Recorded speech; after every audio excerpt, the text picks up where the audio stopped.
요한계시록 18장의 계략과 주제, 강해, 교훈입니다. 계략입니다. 하늘에서 한 천사가 바벨론 멸망을 예고합니다. 큰 성 바벨론의 음행을 인하여 멸망받게 될 것이라고 선언하였습니다.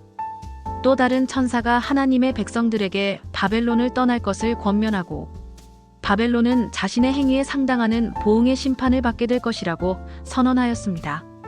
1-8절 바벨론이 하나님의 진노의 심판으로 멸망케 되자 땅의 왕들이 울고 땅의 상인들이 울고 선장과 선객들이 울었습니다. 그러나 그들의 울음은 다 부귀영화를 더 이상 누리지 못하는 안타까움 때문에 우는 울음이었습니다. 9-20절 한 힘센 천사가 큰 맷돌을 바다에 던지는 상징적인 행동을 통하여 바벨론이 이같이 완전히 파괴되어 버릴 것이라고 선언하였습니다. 그리고 음악소리와 모든 산업과 일상생활들이 완전한 멸망에 이르게 될 것이라고 선포하였습니다. 21-24절 18장의 주제입니다. 큰 성 바벨론의 심판으로 3절에서 볼 수 있는 바벨론의 멸망의 원인은 세 가지입니다. 첫째는 우상 숭배 등의 영적 음행입니다. 둘째는 땅의 왕들의 도덕적 부패입니다. 셋째는 상인들의 부정한 부의 축적입니다. 한편 7절에서도 바벨론의 죄목 세 가지가 나옵니다. 첫째는 자기를 영화롭게 한 것이고, 둘째는 극도의 사치를 행한 것이고, 셋째는 스스로 교만하여 결코 애통을 당하지 않는다고 믿고 하나님을 거부한 것입니다. 하나님께서는 이러한 바벨론의 죄악에 대하여 갑절의 보응을 하도록 명하십니다. 일반적으로 구약에서는 동형복수법이 적용되는데 여기서는 갑절의 심판을 내리십니다. 하나님의 심판의 준엄성이 드러나는 대목입니다. 바벨론의 멸망에 대하여 땅의 왕들과 상인들과 선인들이 애곡합니다. 그들의 애곡은 회개의 애곡이 아니라 바벨론이 멸망함으로써 자신의 이기적 욕심을 채워줄 수 있는 존재가 없어져 버린 안타까움에서 나오는 애곡이었습니다. 즉 지극히 이기적인 마음에서 나오는 애곡일 뿐이었던 것입니다. 한편 상인들의 매매 물품을 보면 보석류와 의류와 향료와 식료품류와 가축류 등과 함께 사람의 영혼이 있다. 상인들은 사람의 영혼까지도 매매의 대상에 넣었던 것입니다. 사람의 영혼이란 사람 그 자체를 말하는 것으로 보아야 합니다. 13절에 의하면 종들과 사람의 영혼이라고 나옵니다. 종들의 몸과 영혼 모두를 매매의 대상으로 한다는 의미는 그 종들의 인격을 완전히 무시하고 마치 가축을 다루듯이 다루는 행위를 암시해 줍니다. 그러나 어떤 경우에도 사람의 영혼은 사고 파는 물건으로 간주되어서는 안 됩니다. 왜냐하면 그것은 하나님의 형상을 파괴하는 행위이기 때문입니다. 다음은 요한계시록 18장의 자세한 강해입니다. 본 18장도 전장에 이어 바벨론의 멸망을 예언합니다. 전 17장은 바벨론과 그의 휘하에 있던 열 왕과의 관계와 그 종국인 음녀의 멸망으로 끝났는데 본장에서도 역시 바벨론의 멸망을 다루고 있으나 그 멸망의 과정을 상세히 묘사합니다. 특히 전장이 바벨론의 종교적인 죄악에 관심을 두었다면 본장은 바벨론의 상업적인 죄악에 더욱 초점을 맞추고 있는 것도 특징입니다. 1. 바벨론 멸망의 선언 1. 심판의 음성 전장에서 요한에게 보인 환상이 지나고 나자 또 다른 천사가 나타나 요한에게 환상을 보여주었습니다. 이 천사는 바벨론의 멸망을 힘센 음성으로 외쳤는데 무너졌도다를 2번 반복하는 것은 바벨론에 대한 이중적인 철저한 심판을 의미하는 것입니다.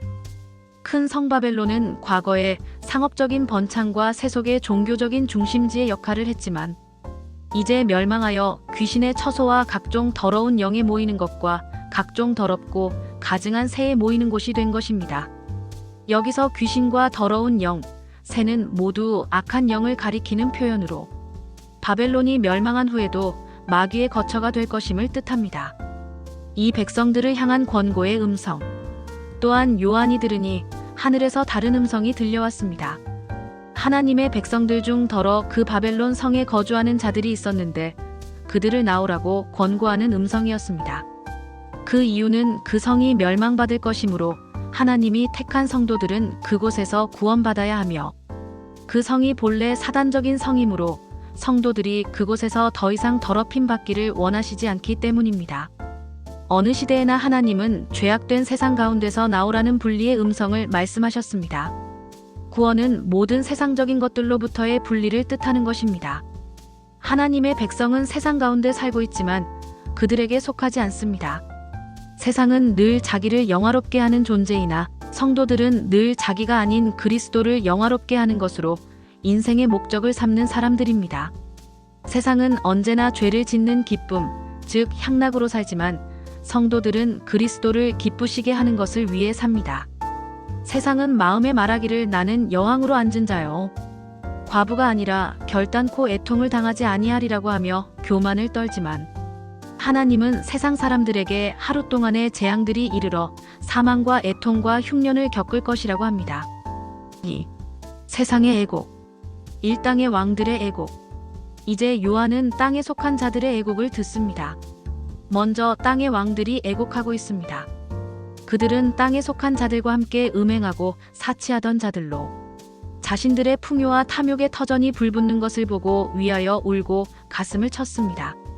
그들은 권세 있는 세상의 나라 바벨론의 그늘 아래서 왕권을 누렸고 바벨론의 권력에 도움을 주기도 하였습니다.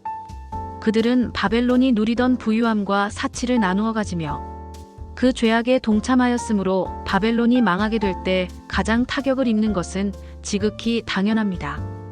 이 땅의 상인들의 애곡. 다음으로 애가는 상인들이 불렀습니다. 이 상인들이란 다름 아닌 바벨론의 사치스런 생활을 유지해주기 위해 상품들을 공급한 사람들이었습니다. 이들 역시 왕들과 더불어 바벨론의 권력을 누렸습니다. 돈이란 정치 권력과 더불어 사람들을 행복하고 편안하게 하는 것입니다. 요한은 그 상인들이 바벨론을 위해 가져온 사치스러운 물건들을 보았습니다.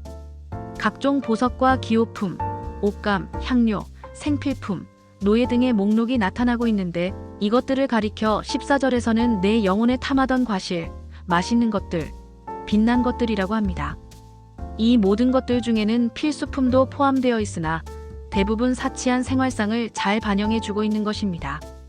이러한 사치한 생활은 그들의 방탕함과 하나님을 떠난 삶을 잘 보여주는 증거입니다. 보통 세상에서는 부자는 그 부로 더욱 돈을 긁어모아 부를 유지하고 따라서 상대적으로 가난한 자들은 더욱 가난하게 됩니다. 그러므로 하나님은 부유함으로 대표되는 세속적인 풍조를 심판하시는 것입니다. 그 상품들을 실어 나르던 해운업도 멸망받을 것입니다. 따라서 해운업자들도 애곡성을 냅니다. 이들 상인들이나 해운업자들의 애곡은 사람이 살아가는 데 있어서 가치를 부유함에 둔 불쌍한 자들의 말로를 잘 보여주는 것입니다. 이 세상의 진정한 가치는 부가 아니라 하나님을 사랑하는 것이요 친교와 믿음과 인간의 등임을 모르는 자들은 불행한 인생의 결말을 맞을 수밖에 없는 것입니다. 3. 바벨론의 철저한 멸망. 1바벨론의 멸망을 구체적으로 묘사함. 왕들과 상인들과 해운업자들의 애가가 슬프고 탄식조로 울려 퍼진 후 한 힘센 천사가 큰 맷돌 같은 돌을 들어 바다에 던지며 큰 성 바벨론이 이같이 떨어져 결코 다시 보이지 아니하리라고 외쳤습니다. 그렇게 되면 이제 검은 고 타는 자와 풍류하는 자와 퉁소 부는 자와 나팔 부는 자들의 소리가 결코 들리지 않게 될 것입니다. 그것은 인생의 환락이 그친 것을 의미합니다. 또한 세공업자도 보이지 아니하고 맷돌 소리도 들리지 않을 것이라고 합니다. 이것은 일상생활조차 제대로 영이 되지 않을 것을 의미합니다. 등불빛도 보이지 않을 것이며 신랑과 신부의 결혼도 없어진다고 합니다. 이것은 철저한 멸망을 선언하는 것입니다. 바벨론은 그간 누렸던 모든 것들을 포기하고 철저히 멸망의 길을 걸을 수밖에 없게 된 것입니다. 이 성도들의 흘린 피에 대한 하나님의 보응. 이같이 바벨론이 급속하고 확실하게 멸망하게 된 것은 바로 선지자들과 성도들과 땅 위에서 죽음을 당한 모든 자의 피 때문이라고 합니다. 하나님은 의인의 피에 대한 보응을 반드시 하십니다. 세상의 번성과 하나님을 대적하는 현장에 그리스도인들의 순교가 없었던 적은 역사상 없었습니다. 또한 이것은 종말에 가서도 반드시 또 한 번 성취될 것입니다. 결론입니다. 본 18장에서 나타나는 바벨론의 멸망에서 우리 성도들은 한 가지 사실을 기억해야 할 것입니다. 세상의 조류가 하나님을 대적하고 성도들을 핍박하고 심지어 죽음에 이르게 한다고 할지라도 하나님은 성도들이 당한 그 피의 보응을 반드시 하신다는 점입니다. 어느 곳에서나 그리스도를 위해서 흘린 순교의 피라면 그것을 하나님은 꼭 기억하고 계신다는 점을 여기서 확인할 수 있습니다. 우리들은 이 사실에 힘을 얻어 환난을 견디어낼 수 있어야 합니다. 끝으로 교입니다. 인간의 가장 근원적인 죄 가운데 하나는 교만입니다. 바벨론도 역시 자기를 영화롭게 하고 사치하고 스스로를 여왕으로 생각하고 결코 애통을 당하지 않을 것으로 믿었습니다. 7절. 인간은 항상 스스로 판단하려고 합니다. 자기 자신이 스스로 주인이 되려고 합니다. 하나님의 말씀에 순종치 않고 하나님의 말씀을 판단하려고 합니다. 인간의 피조성과 유한성을 인정하지 않고 자꾸만 하나님의 자리에 올라가려고 합니다. 이것이 교만입니다. 스스로 옳다 생각하는 것이 가장 위험합니다. 특히 하나님을 믿지 않고 이 세상 모든 것은 물질로만 이루어져 있다며 하나님을 부인하고 조롱하고 말살하려는 공산주의자들은 다른 모든 죄를 유발시키는 근원적인 악이자 죄이기 때문입니다. 감사합니다. 길과 진리와 생명. 길진생 올림.